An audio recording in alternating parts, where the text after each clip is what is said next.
नमस्कार मित्रों, मैं राममोहन उपाध्याय अपने YouTube चैनल वेदिका उपाध्याय में आपका हार्दिक स्वागत करता हूं। मित्रों, आज की इस वीडियो में हम लोग भारतीय इतिहास एवं संस्कृति से संबंधित महत्वपूर्ण प्रश्नों पर चर्चा करेंगे। ये सभी प्रश्न आगामी उत्तर प्रदेश उच्चतर शिक्षा सेवा आयोग द्वारा आयोजित होने वाली असिस्टेंट प्रोफेसर परीक्षा सहित सभी परीक्षाओं के लिए काफ़ी महत्वपूर्ण है। इसमें जो है प्राचीन भारत के कुछ प्रमुख अभिलेख एवं उनसे संबंधित साक्ष्यों का विवरण दिया गया है। तो हमारा पहला प्रश्न है, भूमि अनुदान का प्राचीनतम अभिलेखी साक्ष्य क्या है? तो भूमि अनुदान का जो है प्राचीनतम अभिलेखी साक्ष्य है नानाघाट अभिलेख। विकल्प बी हमारा सही आंसर है। नानाघाट अभिलेख, जिसको नारे घाट अभिलेख के नाम से भी जानते हैं, जो कि कहाँ पे है? यह महाराष्ट्र में है। कहाँ पे है? महाराष्ट्र में है। और सातवाहन वंश के शासक थे सातकर्णी प्रथम, सातकर्णी फर्स्ट। तो सातकर्णी फर्स्ट की रानी का नाम था रानी नागनिका।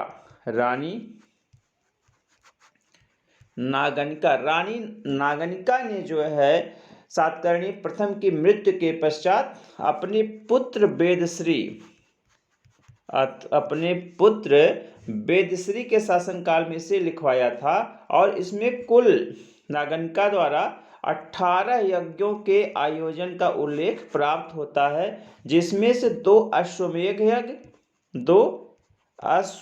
यज्ञ और एक राजसूय यज्ञ का आयोजन सातकर्णी प्रथम ने ही किया था।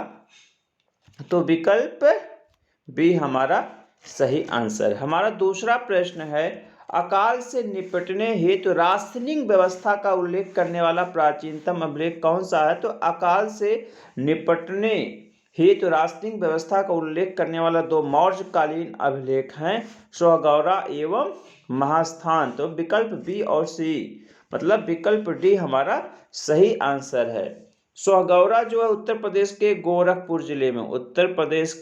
गोरखपुर जिले में स्थित है। और यह मौर्य काल का एकमात्र ऐसा अभिलेख है जो कि ताम्र पट्टिकाओं पर उल्लिखित है या अंकित है। और दूसरा जो आपका है महास्थान अभिलेख भी मौर्यकालीन अभिलेख है। दोनों अभिलेख चंद्रगुप्त मौर्य से संबंधित हैं। यह बांकुड़ा जिला कहाँ है? यह बांग्लादेश में है। तो इन दोनों जो मौर्यकालीन अभिलेखों से हमें जानकारी प्राप्त होती है कि अकाल से निपटने के लिए यहाँ पर अनाजों का संचय किया जाता था। विकल्प डी हमारा सही आंसर है। हमारा तीसरा प्रश्न है, ग्रामीण स्थानीय स्वशासन का प्रथम अभिलेखी साक्ष्य है। तो ग्रामीण स्थानीय स्वशासन का प्रथम अभिलेखी साक्ष्य मुदलई मूलम अभिलेख है। और मुदलई मूलम अभिलेख जो है दूसरी शताब्दी ईसा पूर्व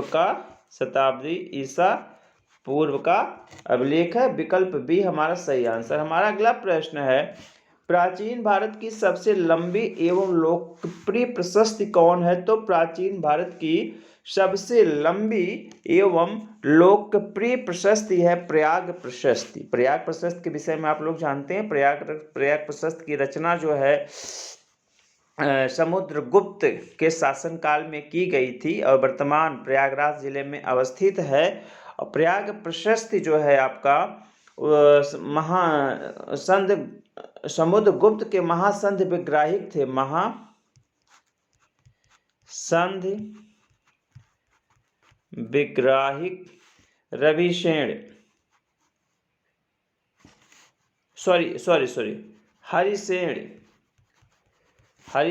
थे। तो हरिसेन के द्वारा इसकी रचना जो है की गई है। इसमें जो है समुद्रगुप्त की उपलब्धियों का विवरण प्राप्त होता है। विकल्प बी हमारा सही आंसर है। स्वयंवर प्रथा का सर्वप्रथम अभिलेखी साक्ष्य कौन है? तो स्वयंवर प्रथा का सर्वप्रथम अभिलेखी साक्ष्य मिलता है आपका जूनागढ़ अभिलेख। विकल्प सी हमारा सही आंसर है। जूनागढ़ अभिलेख जो है गुजरात के गिरिनगर में अवस्थित है और यह जो है एक महत्वपूर्ण अभिलेख है। जूनागढ़ अभिलेख एक महत्वपूर्ण अभिलेख है और यह चंपू शैली में लिखा महत्वपूर्ण ग्रंथ अभिलेख है और इसमें जो है सुदर्शन झील का उल्लेख प्राप्त होता है और इस अभिलेख का जो है यह अभिलेख जो है शक शासक रुद्रदामन के काल में हुआ था। सुदर्शन झील का निर्माण कब से हुआ था और सुदर्शन झील का पुनरुद्धार किन किन शासकों के द्वारा कराया गया था, इसका विवरण इस लेख में प्राप्त होता है। हमारा अगला प्रश्न है, विज्ञापन का उल्लेख करने वाला प्रथम अभिलेखी साक्ष्य कौन है? तो विज्ञापन का उल्लेख करने वाला प्रथम अभिलेखी साक्ष्य है मंदसौर अभिलेख। विकल्प सी हमारा सही आंसर है। मंदसौर अभिलेख जो है आपके जो है मालव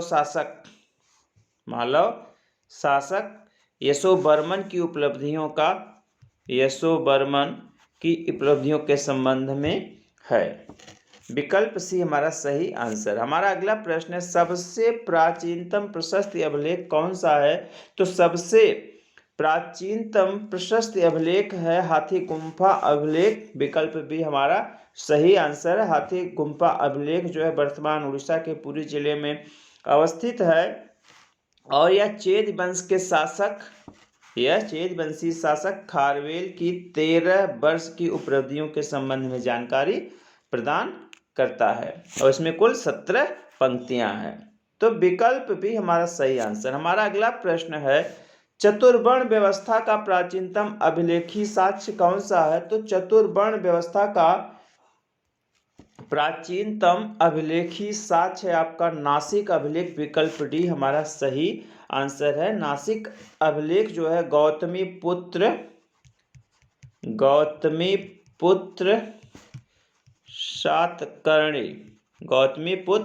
सातकर्णी की माता बलश्री के द्वारा उत्कीर्ण करवाया गया था और इसमें गौतमी सातकर्णी की उपलब्धियों का विवरण प्राप्त होता है। तो विकल्प डी हमारा सही आंसर है। हमारा अगला प्रश्न है, विशुद्ध संस्कृत का प्राचीनतम अभिलेख कौन सा है? तो विशुद्ध संस्कृत का प्राचीनतम अभिलेख है आपका ईसापुर अभिलेख। विकल्प सी हमारा सही आंसर है। ईसापुर अभिलेख जो है यह एक संस्कृत अभिलेख है और कुषाण शासक वाशिष्ठ के शासनकाल में लिखवाया गया था। मथुरा के समीप स्थित अभिलेख है। विकल्प सी हमारा सही आंसर। हमारा अगला प्रश्न है, विशुद्ध संस्कृत व चंपू शैली में लिखित प्राचीनतम अभिलेख कौन सा है?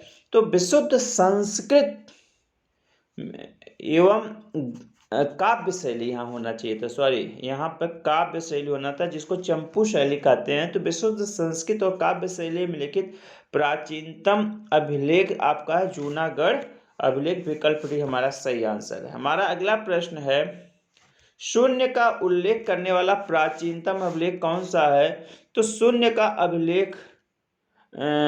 का उल्लेख करने वाला प्राचीनतम अभिलेख है ग्वालियर अभिलेख। विकल्प सी हमारा सही आंसर है। ग्वालियर अभिलेख जो है आपके जो है प्रतिहार शासक मिहिर भोज की उपलब्धियों के संबंध में है। ठीक है, विकल्प सी हमारा सही आंसर। हमारा अगला प्रश्न है, भारोपीय भाषा का प्राचीनतम अभिलेख कौन है? तो भारोपीय भाषा मतलब जो है यूनानी और हिंदी भाषा का सम्मिश्रण होता है। तो भारोपीय भाषा का प्राचीनतम अभिलेख आपका बोगज कुई अभिलेख है। विकल्प सी हमारा सही आंसर है। बोगज कुई अभिलेख वर्तमान में जो है मध्य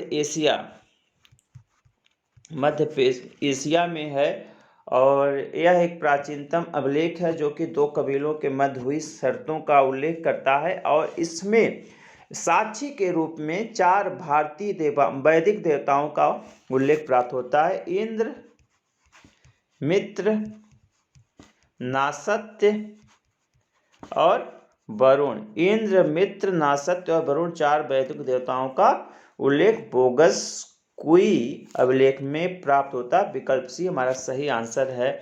हमारा अगला प्रश्न है, राम की पूजा का प्रथम अभिलेखी साक्ष्य कौन सा है? तो राम की पूजा का प्रथम अभिलेखी साक्ष्य कौशाम्बी अभिलेख है।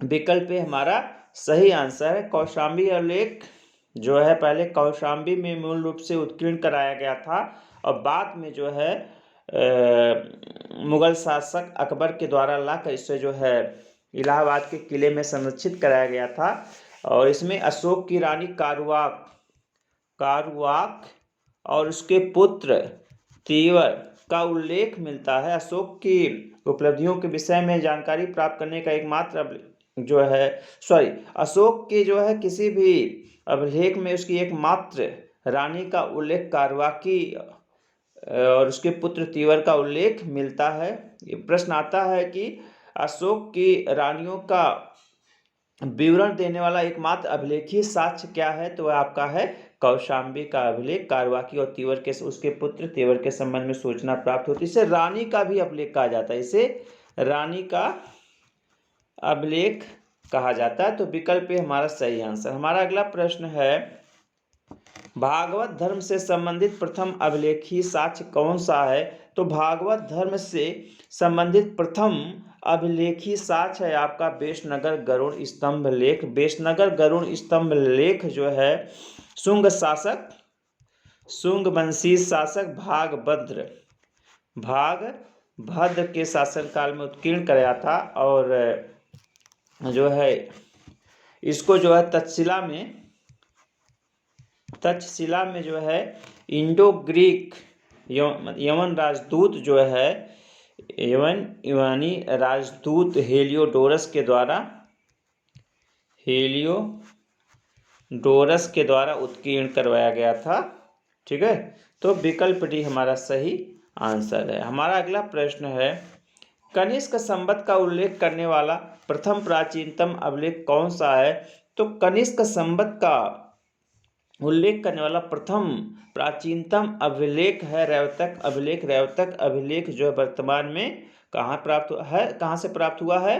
अफगानिस्तान से प्राप्त हुआ है। विकल्प भी हमारा सही आंसर। हमारा अगला प्रश्न है, कारसापण मुद्रा के वर्णन संबंधित प्राचीनतम अभिलेख कौन सा है? तो कारसापण मुद्रा का जो प्राचीनतम अभिलेखी साक्ष्य प्राप्त हुआ है वह आपका है नानाघाट अभिलेख। विकल्प बी हमारा सही आंसर। हमारा अगला प्रश्न है, शक संवत का प्राचीनतम उल्लेख किस अभिलेख में प्राप्त होता है? तो शक संवत का प्राचीनतम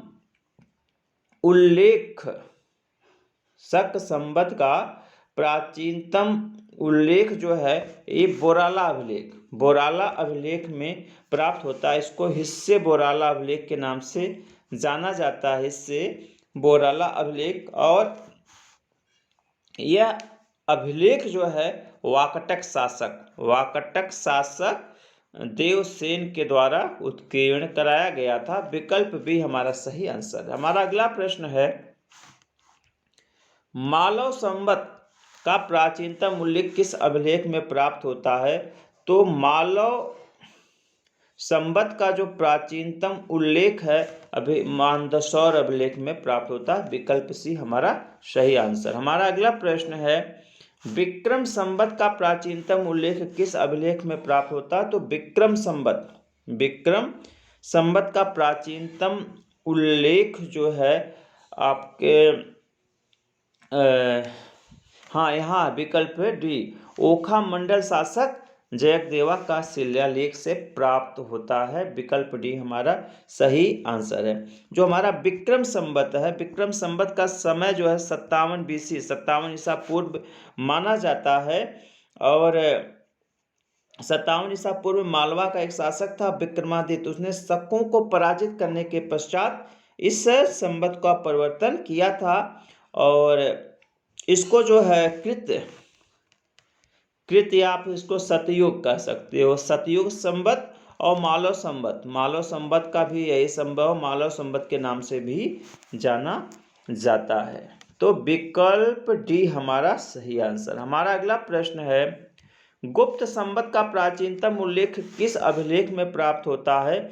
तो गुप्त संवत का जो प्राचीनतम उल्लेख है वह आपके मथुरा अभिलेख में प्राप्त होता है। मथुरा अभिलेख में प्राप्त होता है। विकल्प सी हमारा सही आंसर है। मथुरा अभिलेख जो है आपका जो गुप्त शासक चंद्रगुप्त द्वितीय विक्रमादित्य के द्वारा उत्कीर्ण कराया गया अभिलेख था। विकल्प सी हमारा सही आंसर। हमारा अगला प्रश्न है, हिजरी संवत, विक्रम संवत, वल्लभी संवत और सिंह संवत का उल्लेख किस अभिलेख में प्राप्त होता है? तो हिजरी संवत, विक्रम संवत, वल्लभी संवत और सिंह संवत का उल्लेख जो है आपके बेरावल अभिलेख, आपके बेरावल अभिलेख में प्राप्त होता है। विकल्प डी हमारा सही आंसर है। बेरावल अभिलेख जो है चालुक्य शासक अर्जुन देव के द्वारा उत्कीर्ण कराया गया था। विकल्प डी हमारा सही आंसर है। हमारा अगला प्रश्न है, कन्नड़ भाषा में लिखी प्रथम अभिलेख लिखा होना चाहिए था। कन्नड़ भाषा में लिखा प्रथम अभिलेख कौन सा है? तो कन्नड़ भाषा में लिखा अभिलेख जो है आपका मंगलेश का अभिलेख है। विकल्प ए हमारा सही आंसर है। मंगलेश जो कि है एहोल वंश का शासक था।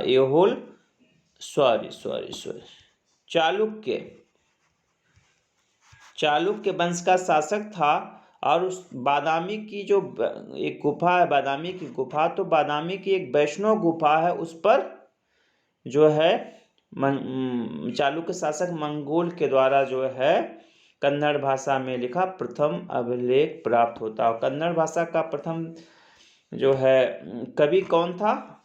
अमोघवर्ष, राष्ट्रकूट शासक अमोघवर्ष। और पहली रचना थी कविराज मार्ग। हमारा अगला प्रश्न है, अश्वमेध यज्ञ की सूचना देने वाला प्रथम अभिलेख कौन सा है?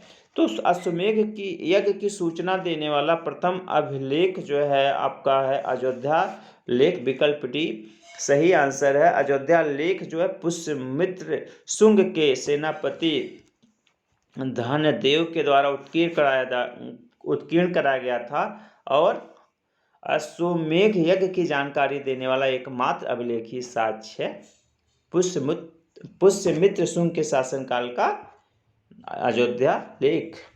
हमारा अगला प्रश्न है, चित्रफलक अभिलेख किस अभिलेख को कहा जाता है? तो चित्रफलक अभिलेख जो है नानाघाट अभिलेख को कहा जाता है। विकल्प ए हमारा सही आंसर। हमारा अगला प्रश्न है, सप्ताह के दिवस नाम उल्लेखित प्रथम अभिलेख है। तो सप्ताह के दिवस नाम उल्लेखित प्रथम अभिलेख है एरण अभिलेख। विकल्प सी हमारा सही आंसर है। एरण अभिलेख क्या जो है किससे संबंधित है? एरण अभिलेख जो है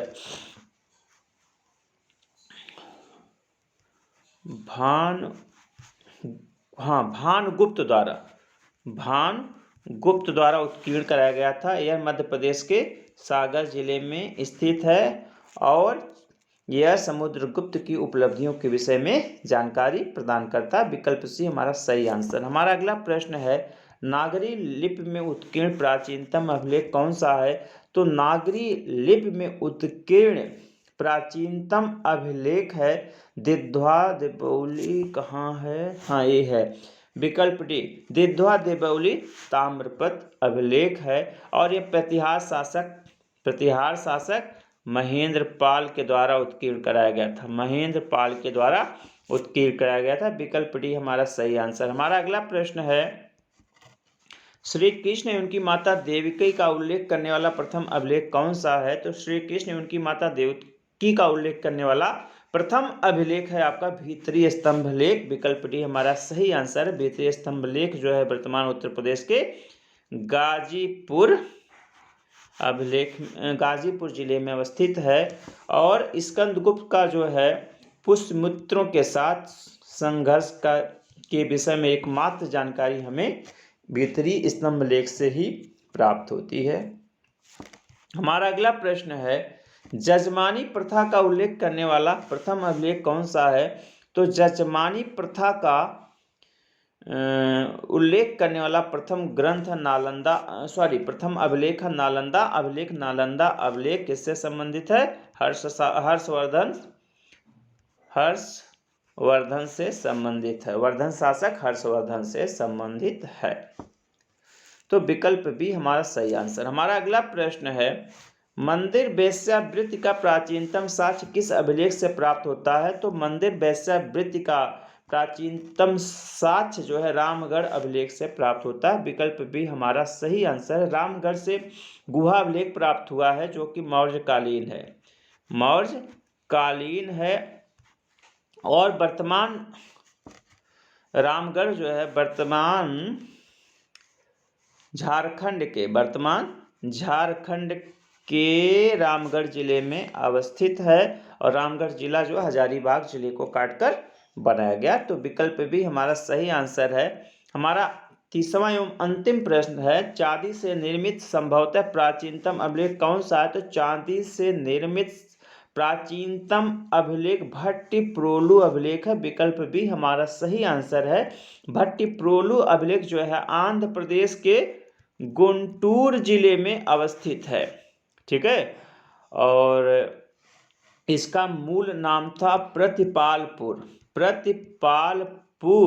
और दक्षिण भारत में ब्राह्मी लिपि का पहला प्रमाण यहीं से प्राप्त होता है। दक्षिण भारत में ब्राह्मी लिपि का पहला प्रमाण भट्टिप्रोलु अभिलेख से प्राप्त होता है। विकल्प भी हमारा सही आंसर है। मित्रों, इस वीडियो में मैंने भारतीय इतिहास एवं संस्कृत से संबंधित महत्वपूर्ण टॉपिक जो है